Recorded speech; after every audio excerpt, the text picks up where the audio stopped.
Di m si na nwaanyị alị ya dara ada na nke alị ya kwụ ọtọ abụrụ ofu ihe. Afụlụ m di m mgbe anyị nọ skuul, so mụ na ya na-abụ wee kwụba. So bulu m ụzọ gụsịa akwụkwọ wee pụta lụba ọlụ. Mgbe m ji wee gụsịa pụta, ọ sị na ọ ga-anụ m. M wee kwalụ. So o mesie ego mụ na ya na-abụ bili. Pịa ndị ime. So ka ndị ime afọ mbido na-afụta na di m na-agbanwe. Obido na-achụ nwaanyị, na-ebugheli ụmụ nwaanyị, njidi ya ọgọ. So ka m mụsịzi ala nwa, mbịaza jidie na ọ na-achụ nwaanyị. Ọ sị m na nwaanyị alị ya dara ada na nke alị ya kwụ ọtọ abụrụ ofu ihe, na ala m adasigo. Ịghọtago? So maka ya na mama nkwụsị ịchụ nwaanyị. This man na-achụkwa nwaanyị. Kedu ife m ga-emekwanụ? Mgba nkịtị. Maka na abịazi ka m mụsị ala nwa afọ mbidozie chọba nwa achọba nya afụrọzi m ịtụle ime ozugbo duto gịnị na ọ na-ebunye m ọya mbịado ime ọ pụọ. Si ọkwana ya ọṅụsịa mmanya batacha ịnyụ amịlị, ọkwụla ọtọ jee na wọdrobu nyụba amịlị. Mgbe ụfọdụ ọnyụọ naanị, mgbe ụfọdụ ọnyụọ ebe ọbụla mgbe dike nọ wee kwụla ọtọ ọnyụọ mamịlị ebe afọ. O wee lụọ ofu mbọsị, o wee ngụsịa mmanya ka o si aṅụ maka na ọ na-aṅụ ajọ mmanya. Wee bata, wee bidokwa ịnyụ mamịlị ka o si anyụ. Wee jee na wọdrobu nyanwa, nya wee sị biko nyapụta. O wee jee na nke nya wee sị biko nyapụta nya jee na washroom ka o jee nyụọ mamịlị. O wee tọnụọ wee nyụba nya mamịlị nyụsịa. Wee bịa wee kụọ onye ihe ọ kụrụ ya si ya na o nwere right igwe ebe nya ga-anyụ amịlị. N'ebe sọlị anya anyụ amịlị bie n'ọnya nwa nwee this house. Ịghọtago?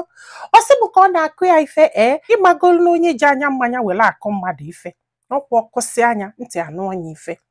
Ọ sị m nne nke afọ wee sebele ha wee sesiela ha nye dibe disie na nwere onye agwa na akwa akwụ di parents ya. Ha na-agakwa ọ na-achụ nwaanyị ife ọ na-achụ nwaanyị ha na-achụ nwaanyị ihe ọ na-achụ nwaanyị ha. Olu one day one lady wee kpọọ anya wee sị ya na ya nwee tie ma ọ bụ na ọ hapụrụ ya that man na ya ga-egbu onwe ya. Ọsọkwa ya bụ na ọmụgolie nwa that na ọ ga-ahapụ di o. Maka na ọbịa ọ na-agwafa na ya ga-anụ ha o ji ịchụ nwaanyị ọ chụta nwaanyị ọsị nwaanyị na ya ga-anụ ya na ya nụbe nwaanyị. So dịga wee kpọọ anya wee gwabịa ya ya wee kpọọ dịga wee yọbịa wetuo nnọọ obu yọbịa dịga wee kweta ka ha fụ ya wee kulu nwa ya wee jee dịga afịa mebeli ya ebele wee kọbalị ya kọsịalịa ife di emelie ya nwa wee kọba nke ya kọsịa fana abụọ na-emela onwe fe ebele kafa mesiela ebele ma ife menụ dịga onye ya ego ka ọ na-eketeli anya sị na di ya abụrụ mmadụ. Dịka nyezie nye ego nya wee naba ka ayọsịara biko si anyị egbu n'ofu nwa nwoke nya mụlụ na nwoke na-anụkwa ya anụ ka jesi batanya wee gwabịa ịmakolu na ezo ozi ezo fana abụọ wee nyọba anyọgide ọsị anya na nkewa nke nwosikwa nke ọ pụọ nke a chekwa na ya na-egwu nyebulu akpa ya na ka a nazala ndị mmadụ wee rigolie ụmụnne na-akwụ ya si aja edute nwunye fancha niile gbakọ na-ayụ ya fayọgidie fasị ya na ihe ọ ga-eme kịta anya nye kọndishọn. Ịghọtago? Ma ọ bụrụ na ọ ga-ekwe ya wee chekịta ife a ga-agwa ya duto na oge ọbụla ya na-ayị ya ego ya wesị ya na ọ ga-emepeli ya afịa ma ọ bụrụ na ọ chọọ ka ya chigita azụ. Di ya wee kwala wee mepelie shop ya wee bido lebe shop. Ịmago ka na-elezi shop nye defuli anya ọ na-achụ nwaanyị o nwere ife gbasazili ya. Ọ sị m nna ọkwana ya kafa kwụgharịgide ya wee jekwulugwo woman mgbe afọ na fe enwego miscarry 4 times. Gịnị na-akpata ya? Mfe ọya. The woman wee sị ya na ọ bụ na ọ dị ime ọzọ nye kwene ka di ya emetụ ya aka until nwa aka nya like nwa form si ya like 3 to 4 months. Nya wee batakwa ya ọjụfa na abọzọ ọnya o mesie kwalụ. So nya wee nọlụ. Ọ sị m nne na nkefa na-eli na mfụ ka this man si eri ebongi mele ya ebele. O bula aka deti o ji wee tasị pepe soup. O sie tu na-agụ ya ọghọ side ife ọ na-achọ bụ mmiri o. O nwere ka o si filie na ọdụtụgo nke ga-ebunwu mgbe dikie ịmagolu ka o wee nwee ike banye ọsịsọ o tinye mgbe dike ọchọ dị mma. Na o nwee bọsọ ọ hụsịala ya aka na o sefugideli o bikosi magonu mmadụ bụ ose n'aka ọ gụsịa gị aka o wezielu mgbe dike do agazi anya n'ime na ose gbagidelie. Simonne. So kochigetezila azo kafana abolibekwa ibongi after 3-4 months. Olu that day, o wee bata, wee bunyite aka ka o tinye wesị anya jee kwa aka ya. Ya jee kwa aka ya, and ya malụ na ya dị ime yọtago maka nwa ya just chọọ idoka afọ maka na ya achọgo nwa for so long. Nwoke nwa achajikwa ahụ. Si ya na o nwere right egbe anya kwa aka na ya ma nkwoke n'aka afọ. No, ya ga-ebula aka afọ tinye na-arụ like that. Tinye akwesị ya mba. O kwesebekwala ha okwu again. Ọ sị m nne. Nwoke wee mịa belt, copper belt. Wee sebienye. Na ife anyị bụ just obele boxers na singlet. Ya wee gbala ọsọ. Kụla ala itu afọ wee gbaga na nke ndị nebo. Nebo wee pụta wee sị na ọ ma ntie ife. Ịghọtago ya na nebo wee nọba nebo ma jụ sị na nwere ife megide ka o tie nye ife. O wee naanị ya lalụ ebe afọ pụta ụtụtụ wee chighebe azụ. Ọ sị m nne. Na ya na-afụsi anya na ya na-anụ di o. Na ya na-afụsi anya na ya na-anụ di. Ọ sị m nne na ihe a na-agwa m ihe a kịta na shop ya na ya na-eme ọfụma o. Na ihe a na-akọla anyị ha na ọnya nwa na-efidi this man na-eme ihe a niile o. Maka gịnị na ọ sị na ọ ga-eje obodo oyibo wee lekọ ife niile o nwere wee tinye akwụkwọ obodo oyibo wee nọzalụ na-akwụghalị o nwere ife ọ na-alụ sị na ya na-eche ka akwụkwọ ya pụta wee na-esi Ibongi na-achọ ka o segbu onye na Ibongi. Ọ sị m nne na DH isi Ibongi kịta obu mmiri a na-apụ ya because of what?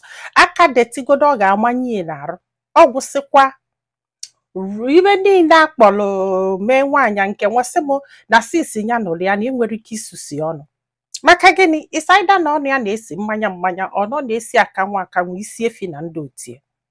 Ọ sị m nne na ya mara ma ọnya wopie koto ka ọnya kpọọla ya Ndeke ka ọnya dulu nwa ya gbanaga jee chọọ ụlọ dulu nwa ya gbapụ nwa ya nwoke. Maka na ife ji wee chọzi happy abụ na ọ neketere anya one day wee sị ya na ọ bụ na ọ jụ na ọ ma na-enye Ibongi maka na ọ dị ime na ya ga-akụpụ ya nwa afọ o bu n'afọ ka o wee kwenye bie Ibongi. No maka nwa afọ o bu n'afọ ya mara eposi bute ka o ji wee jụ na ọ ma na-enye Ibongi.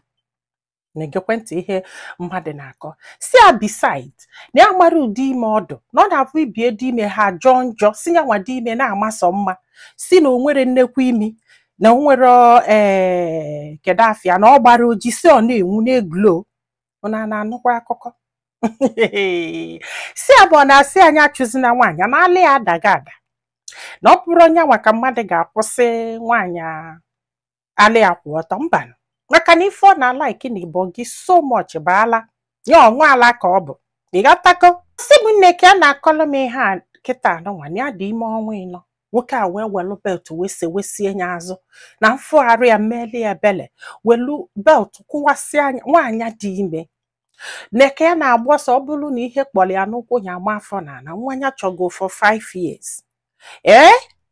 O sị pụtụ ma a ga-egbukwe n'ihe egbu o.